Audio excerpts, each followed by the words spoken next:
It's Emil. It's Emil Guillermo. And welcome to my takeout, Emil Amok's takeout. My takes on all things considerable. Really, there's a lot lately. This is episode 260. I read my columns on Emil Amok on the ALDEF blog, aaldef.org/blog. Incidentally, the big gala is happening in New York for ALDEF. Don't miss it. Go to aldef.org, and check out. It's in New York City. It's going to be fun. The countdown is on. Let's see if I can give you the specifics. I should know when the ALDEF Gala is. It's, the Lunar New Year Gala. But let's see, when is that gala? I should have it right here to say, go buy your tickets now, right? Except I'm on their website, and just go to their website, aldef.org, and check it out. It's usually a fun event. I usually go to their to the big fundraiser. It's usually Chelsea Pier. I'm not going to go this year, but I have been, and this year, I might go at the last minute only because Cal Penn is going to be there. Cal Penn, yeah, Kumar. He's leaving Herald. I don't know where Herald is, but Cal Penn has written a new book. He's been quite the activist. He worked in the White House. He's a bona fide movie star and White Castle aficionado. And he said some, courageous things in his biography that he put out, or memoir that he just put out this year. He's going to be honored at the big fundraiser. So check it out. He's one of the key honorees. Go to the ALDEF website and check out the big gala. So today, there's just so much news happening right now. I have been advocating that Joe Biden turn the screw and up those sanctions on energy and ag. Today, I guess ag is off the table still. So all you weed eaters out there, lovers of Wheaties, I think you're good. But the energy purchases, there's a ban on oil and gas purchases from Russia. And it came because of bipartisan support. So I guess Joe Biden felt, okay, I can do this because, he was going to ramp it up slowly. But the call was there. Everyone wants to do something. And as I've said in my columns, I'll pay gladly at the pump. Everyone wants to do something for Ukraine. If you're in New York City, there's about 150,000 Ukrainians there. So everyone suddenly is Ukrainian. And so we'll talk about that. We'll hear from, I'll dissect part of the Biden speech. If you missed it, you should hear what the president said, because he's trying to do the right thing. Joe Biden's trying to do the right thing. He's trying to keep us out of war. So no-fly zone, non-starter. Zelensky's asked for a no-fly zone, but he's not going to get it. But he's not going to get Tom Cruise, but he may get an airplane. He may get some jets. But the no-fly zone, non-starter, because no one wants World War III. The problem is, what is Putin angling for? And he seems to be going in that direction. It's unclear what kind of direction Putin's going for because after he gets, I mean, you see how this is not exactly gone to plan. We're into we're going to be into 2 weeks as of Thursday, so we're like in 12th, 13th day, and I think Putin is kind of stuck trying to figure out what am I going to do here? How am I going to make this work? And now here comes the the oil and gas sanctions. So we'll talk about that. Also, we're going to talk about Ukraine and Selma. Don't say gay in Florida passes. Don't say gay in Florida. You know, more than 30 years ago, I was a reporter in San Francisco, and uh, I don't think it was a slow news night, but it was a night where the assignment just sent me on a story to Fremont, California, where there was a street called Gay Court, and the residents of Gay Court went. They actually went to the city hall and said, "Well, we want a name change. We don't want to live on Gay Court." Can you imagine that? This was in the 80s. This is like, gay pride was really taking hold. There was people were out, and yet not so out in the suburbs of San Francisco, Fremont of all places. And I just remember doing that story here on Gay Court. They don't like the name gay. They don't want to say gay. I don't know what ultimately happened, but how silly it was, right? Well, now this issue's come up in Florida, and the legislature passed it. It's now at the desk of the governor, Ron DeSantis. And what's he going to do? Of course, he's going to pass it. This is his culture war 101 election campaign piece. Hey, I saved the classrooms from having your K through third grader having to deal with the word gay. Now they have to say happy. Now, see, here's how ridiculous this is. When you say you can't say gay in K through 3, well, it affects everyone, everywhere throughout the public school system. Believe me, the first time it's mentioned outside of K through 3, there will be a fight. And now it's been sanctioned by this law that the governor seems dead set on signing. The legislature has passed it. This is Florida. And you think it's going to just be Florida? There's something like 10, 11 states considering similar legislation. So we'll talk about that also today. It's Women's Day, and during this Lagna period, when we think about international women, can we think about our immigrant moms?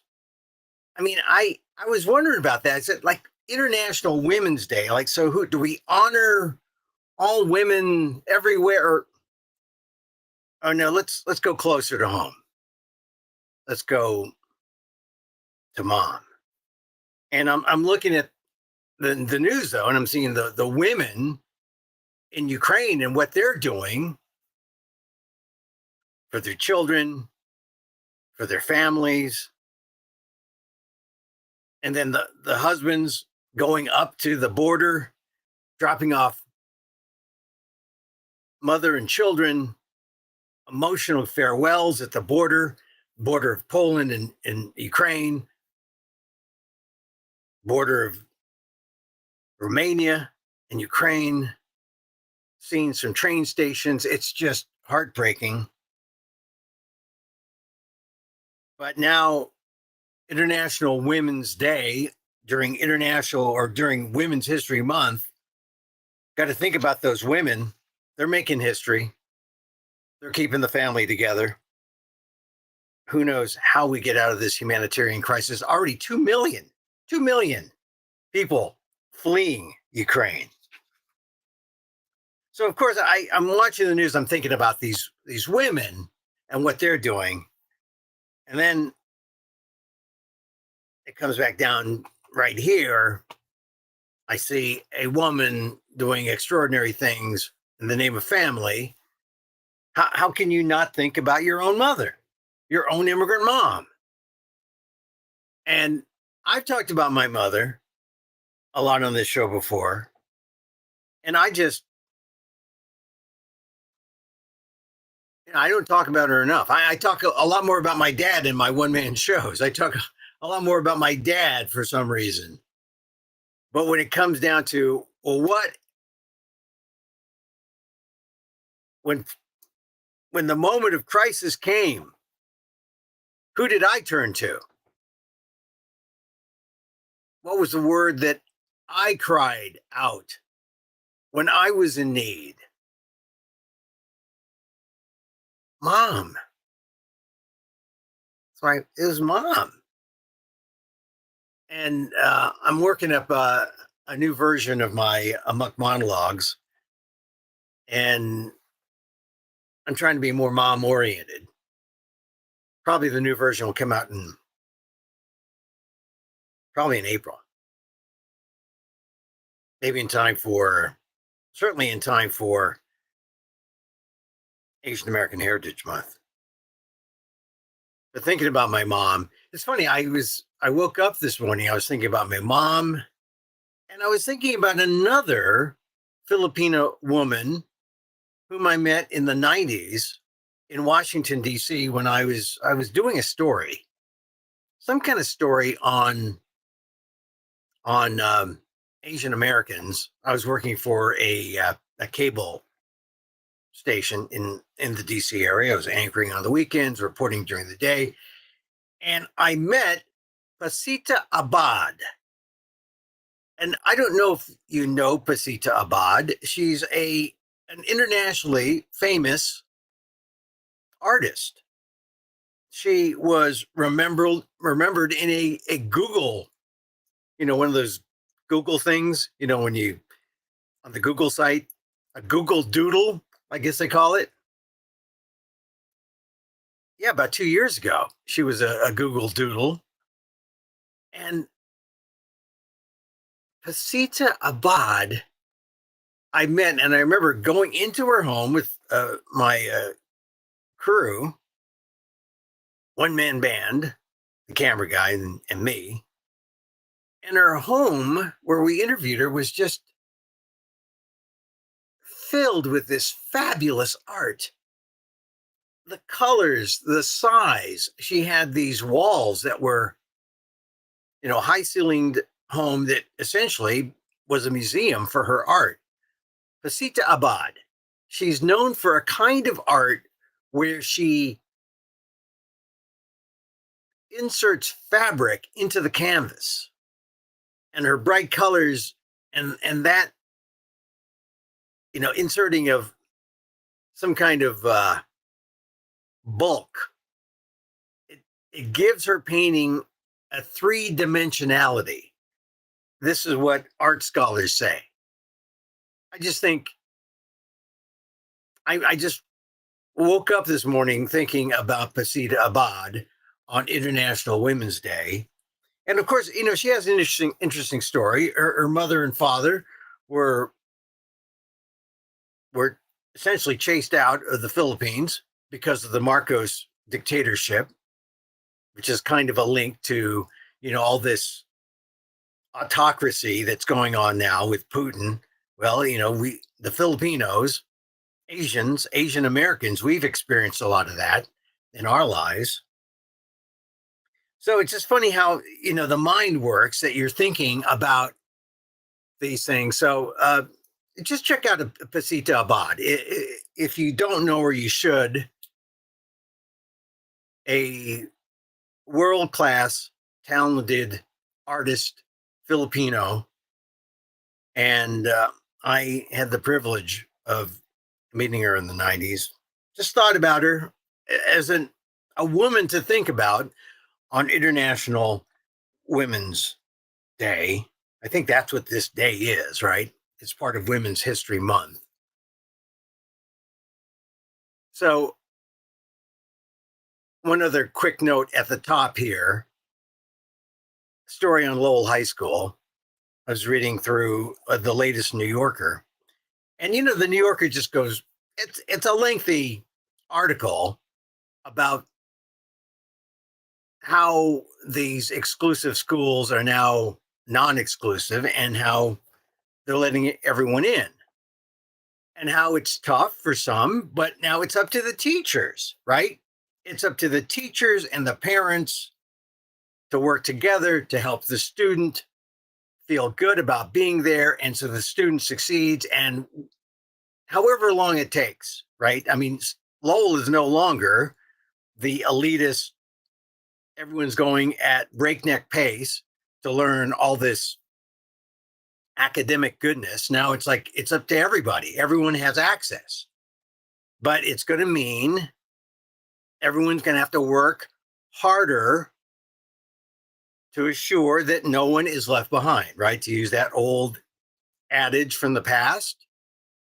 That's one adage, but the other adage is it takes a village. It takes parents. It takes a community. It takes teachers. It takes the kid. They're all in this to assure success in a school like Lowell. If you want a once all academic school and now comprehensive and open to all by lottery, if you want it to succeed, it takes effort from everybody. That's what I got from this New Yorker piece, which talks about kids who come from areas that they wouldn't have gotten in. Lowell's more diverse than it probably has ever been, say recently. I speak as a Lowell alum, and I was not for the lottery. I was for a more systematic way of trying to figure out what was going on with Lowell.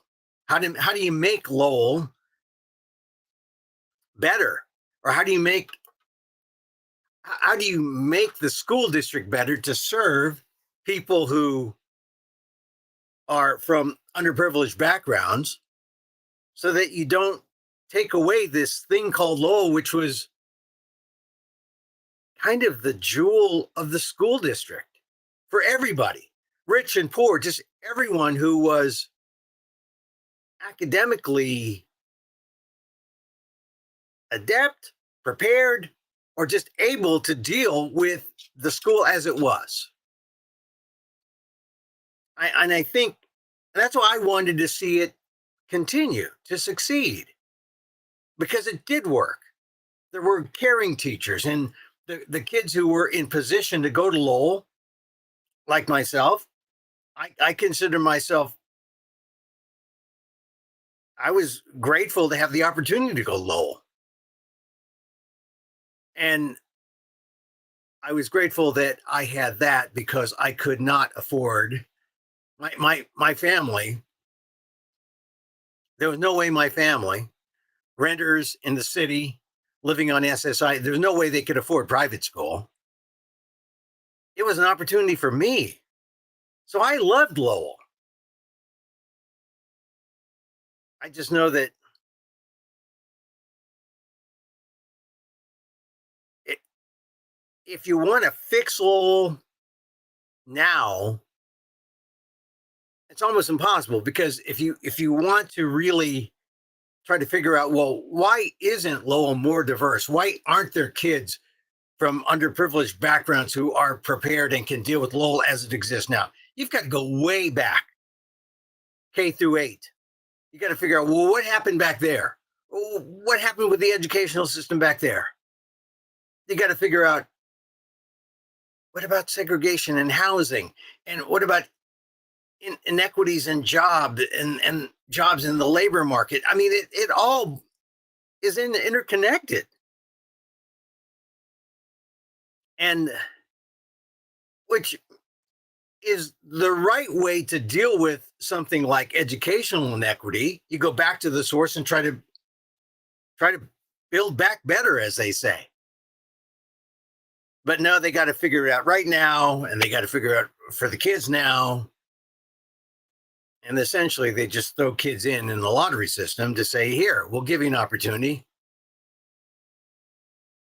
There's some good teachers who say, you'll get there, you'll be good in time. And then they got a curveball last weekend. Teachers union had a vote. There was some money issues, some budget issues. And now Lowell gets less money to do the kind of thing that needs to do the kinds of things that made it Lowell. And bottom line, public school, few public resources, everyone loses. So it's a sad story. And the bottom line from one teacher is she who starts crying when she realizes that she's fighting this uphill fight. She says,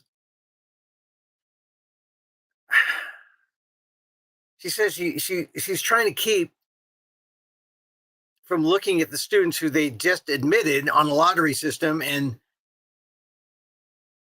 she tries to keep from crying when she looks at him and realizes in her head that that kid's not going to be here, and that kid's not going to be here, and that kid's not going to be here next year, and they're going to go back to their neighborhood schools, and everyone loses. The people who wanted Lowell the same, the people who wanted, more diversity, the people like me, alums who wanted to preserve as much of Lowell as we could, but it does boil down to resources. And one line that got me in the story: how is it that we end up hurting the people we intended to help? How does that happen? How does that happen? Anyway, the Lowell story is not going away. There's going to be more debate about whether or not it should be restored to an academic school. And there are all these schools throughout the country, like in New York. What do you do with these elitist academic type places? And as you try to make them more diverse, you take away the elitism. What do you got? You got the same old mediocrity. That's my problem with it. Why not just exist for the people who can deal with it and make sure that there are enough kids from different diverse backgrounds so they can take advantage of this?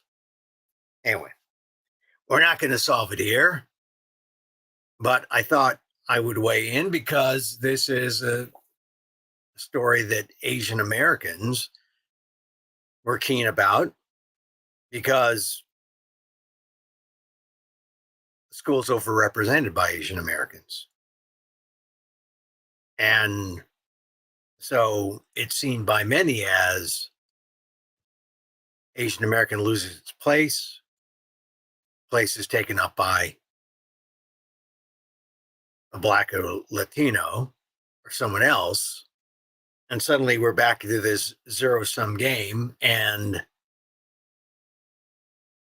the culture wars, which is where we shouldn't be on this. There should be equal opportunity. But for many people, you can't start at ninth grade when Lowell begins. You got to start at kindergarten, try to figure out where the lines diverge. Because it's not just because one parent's father is a bank executive and another parent's father is, like in my case, a fry cook. There are other areas where the lines diverge. How do you bring them together so that people of diverse backgrounds can take advantage of Lowell? You got to prepare them, and you got to prepare them early. Anyway, see, I started reading that piece in the New Yorker on Lowell High School, and I got off on this I got off on this tangent, and some people say, "See, Emil, that's ADD." No, I don't think so. Okay, maybe I know. I don't think so. I'm one of those undiagnosed ADD. I'm ADD when I feel like it. Otherwise, I'm just curious about a lot of different things at the same time. All right, there. I covered it all. Lowell, Women's Day. Don't say gay in Florida. Ukraine. Oh, Ukraine and Selma. And then we'll get to Biden bans Russian oil.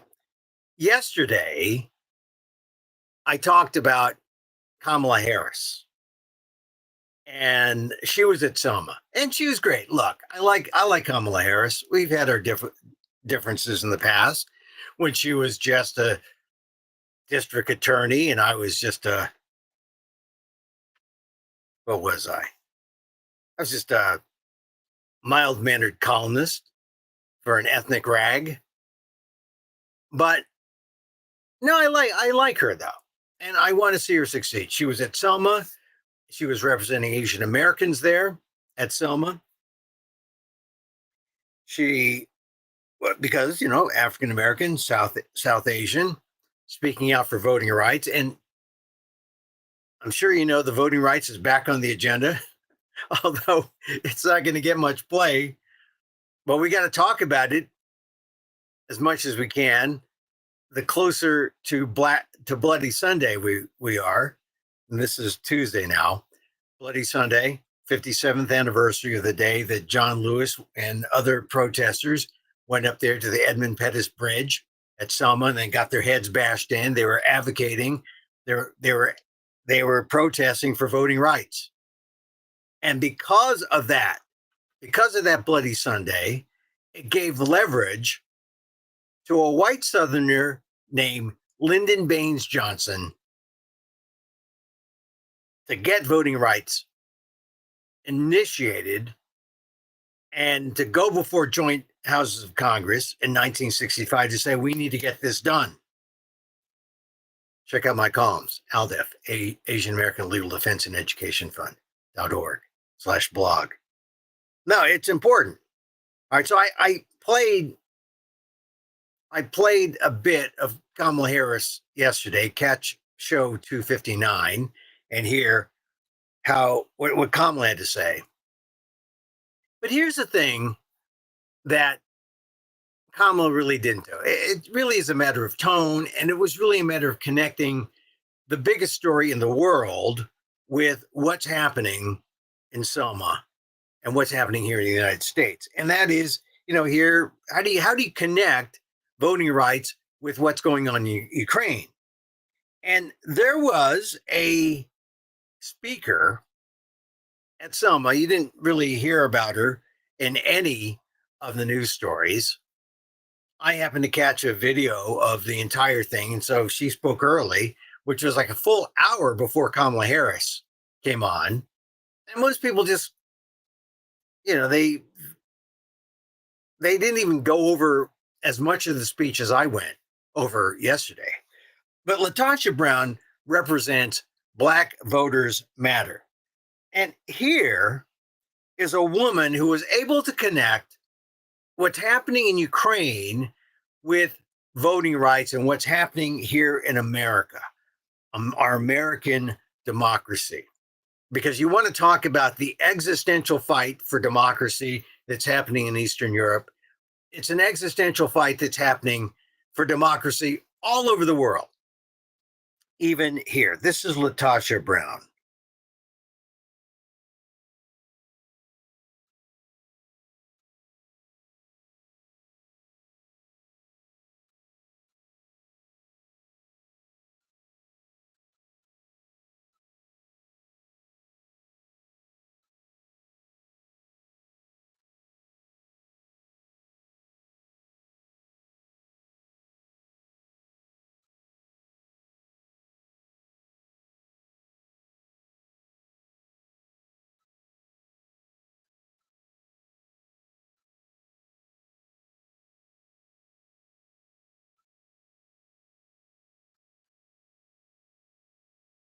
So That's powerful here.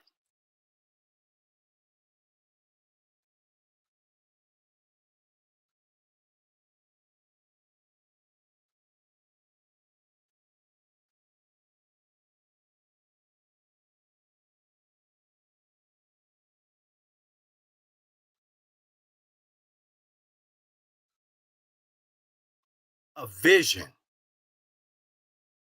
See, that's Latasha Brown. Black voters matter.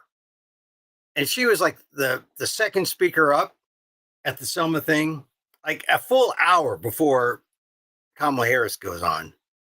Kamala Harris, good speaker, good orator, very controlled.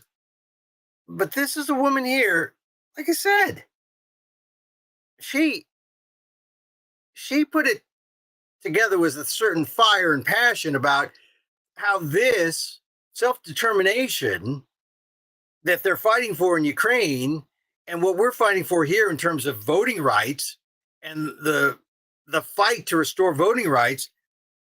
Here's the fire. Here's the fire.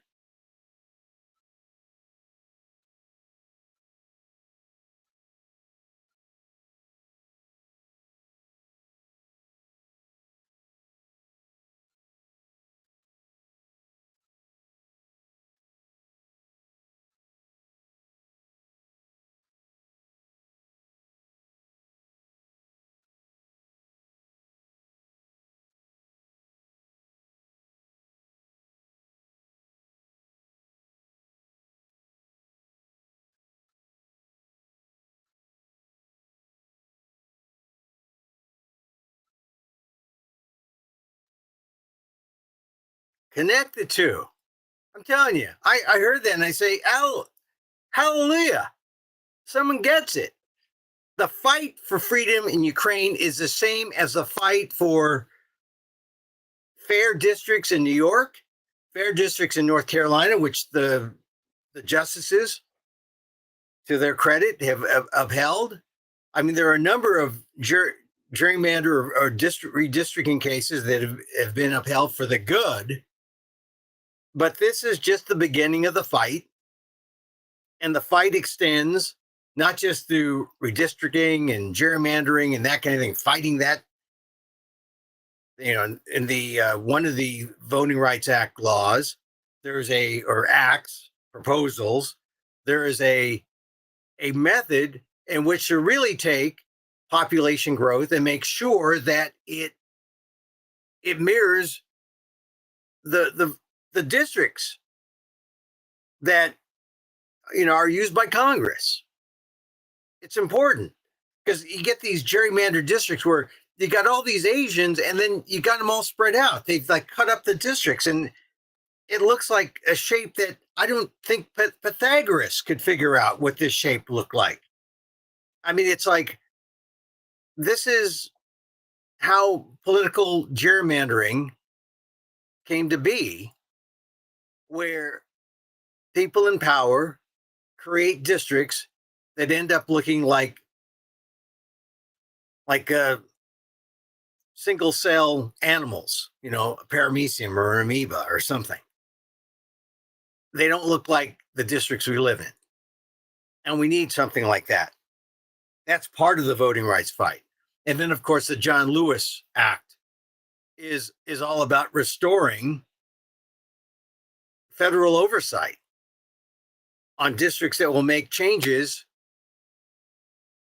that'll go back to the way things were when, the original Voting Rights Act said, hey, look, the Justice Department has to look, there's federal oversight to make sure that these areas that have been hit hard by discrimination, that they don't backslide.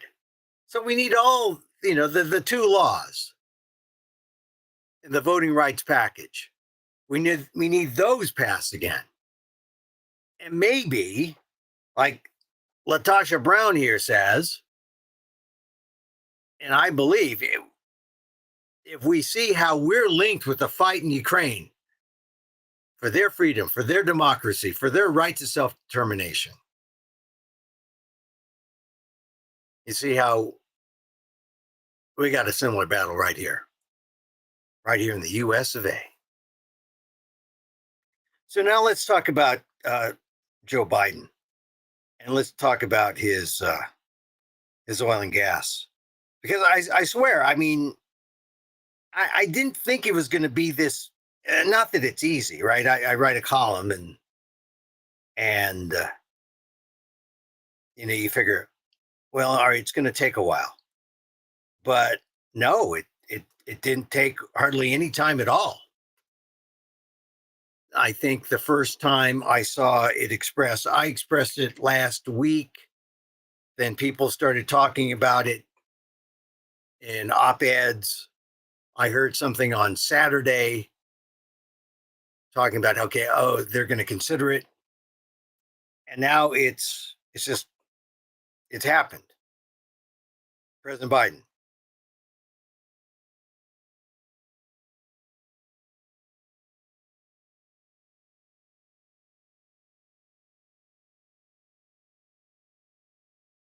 Okay, we hope another powerful blow, to Putin's war machine.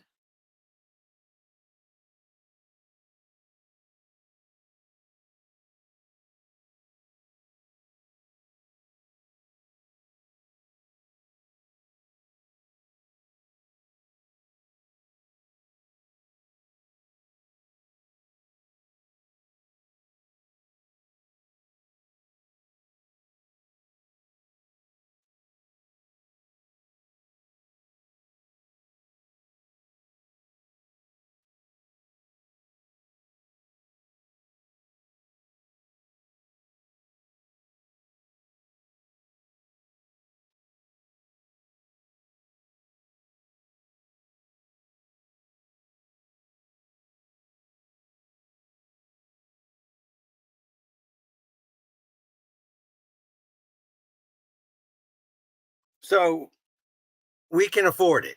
We can do it. We're going to do it unilaterally, and we'll see where the other folks stand. But it seems like this may be a good way to wean ourselves off Russian energy, off oil. I think that it's going to take some kind of well, it takes some kind of courage on the part of Biden because even though it's a bipartisan chorus now, Republicans and Democrats saying, yeah, we need to have this done. Who knows what will happen when November comes around? And so we'll just have to take note how we're together now, but what happens when a vote is on the line? So I think this is a good thing, but I know it's going to hurt. I know it's going to hurt some people more than others. I know that if I mean I was paying $5 last week. I know in California it's up to like 6, maybe 7 if you go to the inexpensive or you go to the expensive places, or if you go to the places that they charge surcharges. It's up there, and then we have our taxes. So there may be some relief, but here's the thing: there, according to the Washington Post, there are other countries that we can go to take care of the shortfall if we stop buying Russian oil and gas. First of all, Biden's right. The U.S. produces a lot. We just have to pump out more. But it also means going to these other countries: Saudi Arabia, UAE, OPEC, Iran, Venezuela. Of course, these are all the bad actors, right? But are they worse than Putin right now? That's kind of the answer. And you look at the United States, well, or you look at California. We get 20% of our oil from Iran, 20% from Saudi Arabia, we get 20% from Ecuador. So there could be some potential Latin American countries outside of Venezuela. There's a way out of this using using oil as a weapon to get to Putin. And he's feeling it. Putin's feeling it right now. He is. I mean, countries, Biden talked about the ruble being worth about a penny. Biden talked about how it's taking effect. So we'll see. We'll see how fast. We got companies now.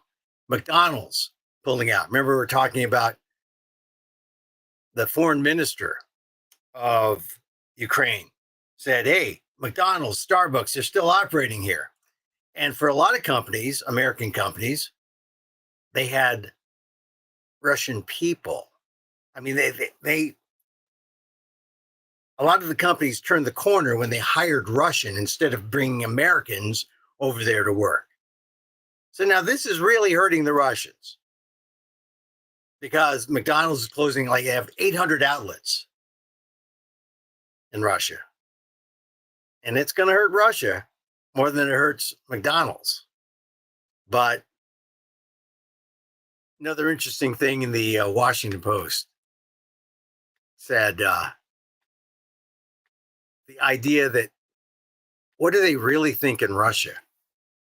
Now, we heard from Nadia of Pussy Riot yesterday or on Sunday.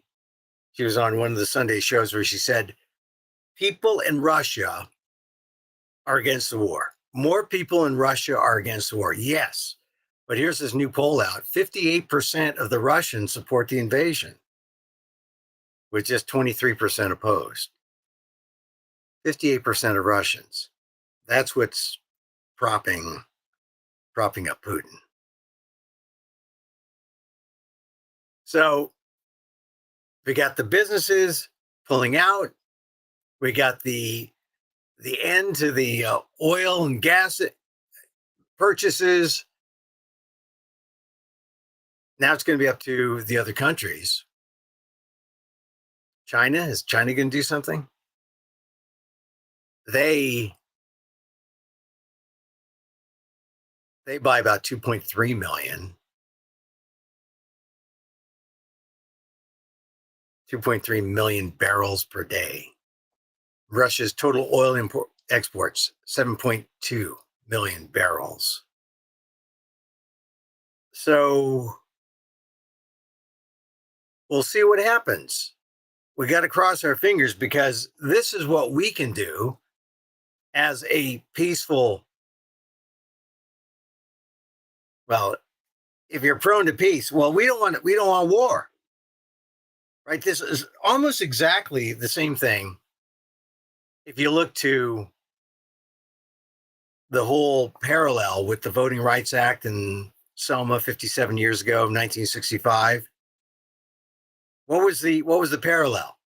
You know, Lyndon Johnson pushes for voting rights, triumph. Pushes for civil rights, triumph. Makes the wrong decision on the Vietnam War, tragedy. He didn't want boots on the ground, but Westmoreland wanted boots on the ground. What happens? Tragedy.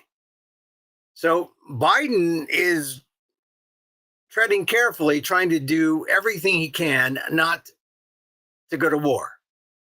That means no fly zone, out. That means no boots on the ground, out. Troops are going to NATO because that's part of the NATO treaty. But right now, he's safe. This is what Americans want. We'll pay the price at the pump if it means peace. But we don't want to see American boys and girls fighting.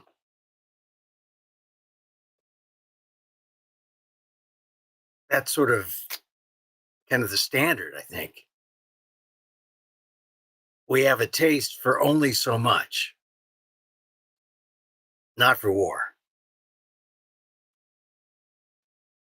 So, just scanning the news, that don't say gay bill is, I think, the national news that bothers me the most today. Although uh, there was a good bit of news. Guy Reffitt, guilty on all counts in the first Capitol riot trial. And then you got another Proud Boys leader who was charged with conspiracy in the January 6th attack. So things, if you were an insurrectionist, you got to look at these as, oh, the insurrection, the blind loyalty to Trump was wrong. Just like the blind loyalty of Trump to Putin was wrong. And yet, there seems to be a what Liz Cheney calls the Putin wing of the GOP. It's the Trump wing, it's the autocratic wing, and it has no business.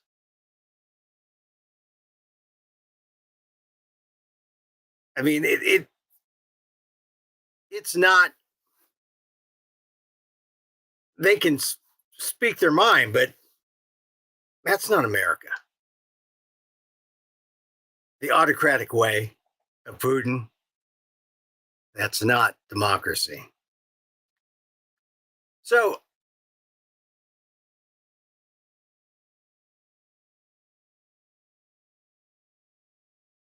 just checking out other things here in the news. I wanted to talk about this more. The don't say gay. I just one last word on that. I was like, don't say X. Play the game of substitution.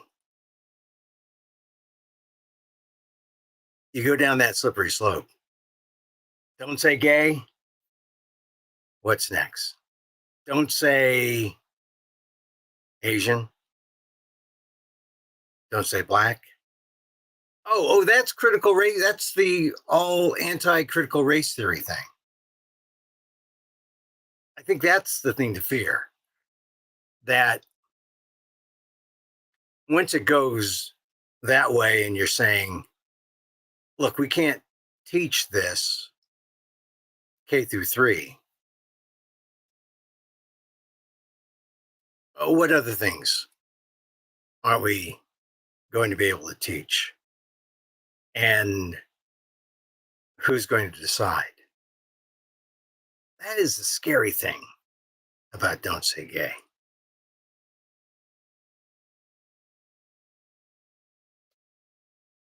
All right, everyone. I guess I'll play the official swoosh. I Tomorrow on the PETA podcast, I talked to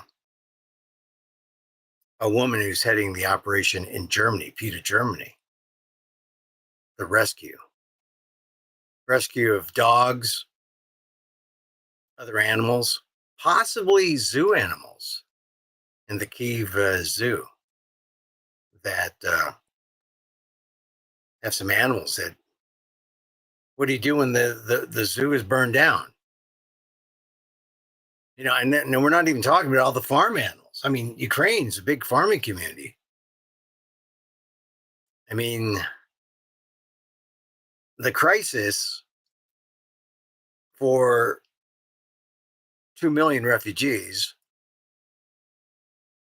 undeniably, is great. There is such a tremendous need. But it means there are animal companions that fall through the cracks. Some animal companions and not companions, just animals, period. What happens to them? And I talked to this one PETA person tomorrow on the PETA podcast about what PETA is doing to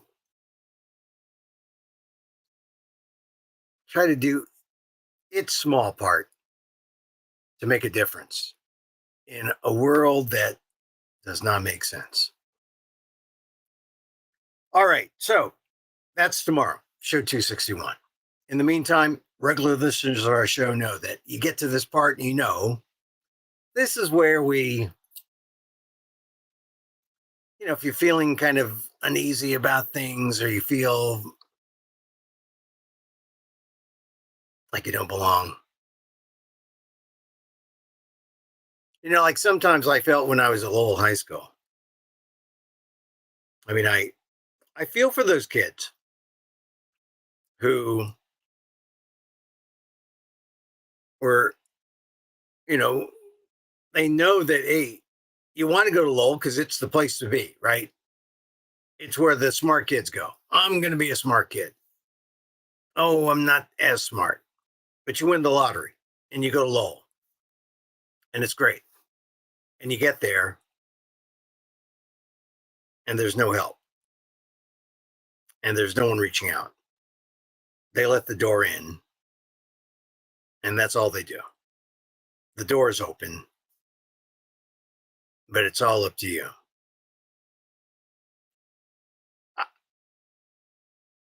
I think if you make Lowell into this comprehensive general school, admit by lottery, you can't just open the door and say, go to it. There's got to be support. In fact, even when Lowell was a magnet school, there was always support for Lowell, for the kids who struggled, the kids who need help. But more often than not, you get that kind of competition, you feel like, I don't belong. And then you do end up hurting people more than you help them. When I read that New Yorker article, that was kind of the takeaway. That there's a quote by a teacher who's trying her best to try to help these kids, but she knows that because of the cutbacks in resources that she may not be able to. Anyway, I understand. I understand these kids. You feel like you don't belong. You feel like you can't do it, but you can. You can. You can't take this arm here or this hand here, put it here under this. Just give yourself a squeeze. It's okay. You belong. You belong. And as I wish for me, I wish for you.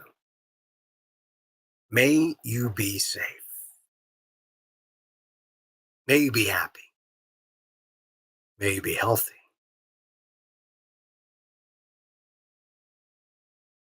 And may you live with ease. Till next time, Emil Guillermo. Mahal Kita.